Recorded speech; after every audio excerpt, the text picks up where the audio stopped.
What's up, guys? Welcome back to MLG Prizefights presented by BIC Flex4 Razors. Game 1 is over for this best of 5. We're not going to waste any time and go straight into game number 2 here between Socke and Seiplo on ESV Cloud Kingdom. And as we get into it, we can, of course, see Socke spawning down in the bottom left-hand corner of the map. Up in the top right will be Seiplo as the blue Protoss. Now, I don't think we're going to see anything like we saw in Game 1 on this map. That was kind of a one-time build from Socke, kind of faking that aggression early on, getting that expansion. I don't think Seiplo is going to fall for that again. No, you won't. And I don't think he's going to go for Phoenixes again. Phoenix builds are kind of one of a kind. Usually you don't really see that type of build twice in a row. And oftentimes you don't even see it more than once in a best-of series. But we have seen that in the past. If there's a pro gamer out there that thinks Phoenixes are like the standard way to play this matchup, I'd like to have a conversation with them, and I don't think we're going to see that. We may see one of the more Colossus-oriented late games on this map.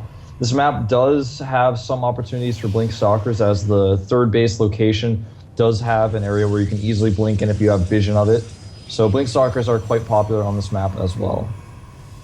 Can you still see like 3 and 4 gates in this map very early, or in this matchup, very early aggression like that? Or does it just basically get trumped by a lot of the tech builds that you can do? You can do that. If your opponent doesn't scout you, for example, it can work a lot of the time.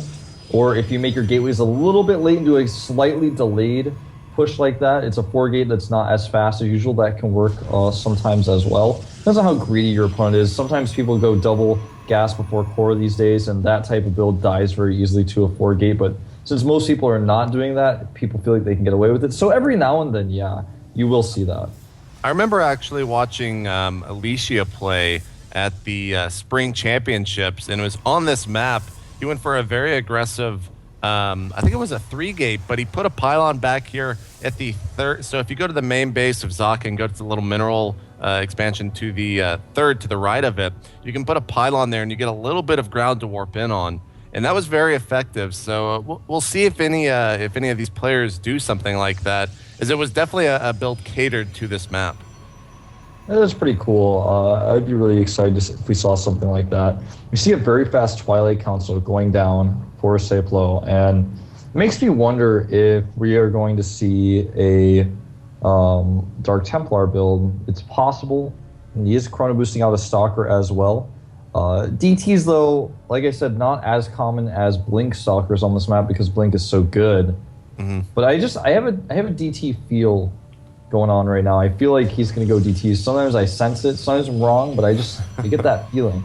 Yeah. Well, Socke's throwing down the Twilight Council, so if he does go for DTs, at least at this point in the game, it does not look like an Observer is going to be out for Socke. And no, he's immediately getting Blink. So, Wolf, you led us astray, man. You felt wrong.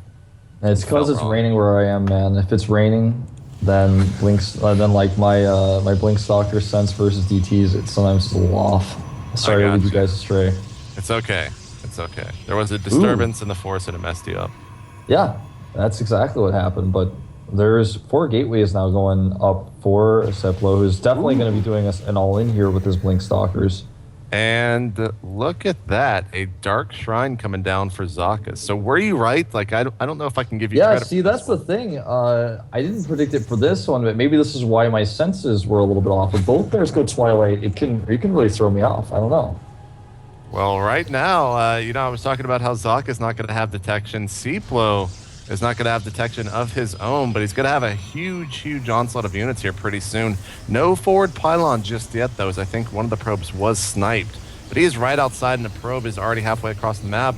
But Socke right now has 2 forward pylons here on the right-hand side of the map. I don't know how this is going to go down. We see a cannon coming down here for Socke, and if he can get at least 1 cannon, which he already has a pylon placed up here on the high ground, that's really going to help him out. Yeah, this is actually, I mean, he's got a forward pylon going up. This is the difference between these 2 players right now is that Seiplo does not have a contingency plan. Like, he's just going Blink Stalker all in with no DT detection, whereas his opponent is going DTs with an anti-DT plan. He's got the ability to make cannons.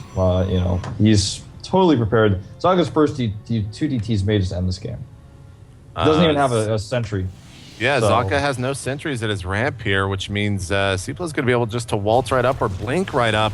He sees that dark shrine, and meanwhile, back over in his mineral line, the probes have been pulled here, and no probes having been pulled for Socke yet. He's got 2 cannons about to be warped in, but no army to help fight. But there is the 1 DT that could really change things here. The nice thing for Seiplo is he's going to be able to run around for quite some time, and this is one of those funky, weird base trade scenarios in PvPs that's actually been happening quite a lot lately. yeah, people are going DT more often, and in this situation, he's going to try to use his Blink Stalkers perfectly, but with those cannons there, it's going to be so hard to actually finish him off. He's still mining, he can warp in more units to defend, and he won't be able to hold here. It just can't be done. It looks like Socke just wins by default. Yeah, and he's even starting to focus on the Nexus. Good game, says Seiplo. And this might be a very, very quick 3-0 here for Socke as he takes game 2 in this best of 5. Will he be going home with the $500? I'm not too sure. But guys, when we come back, we're jumping into game 3 to find out. We'll see you then.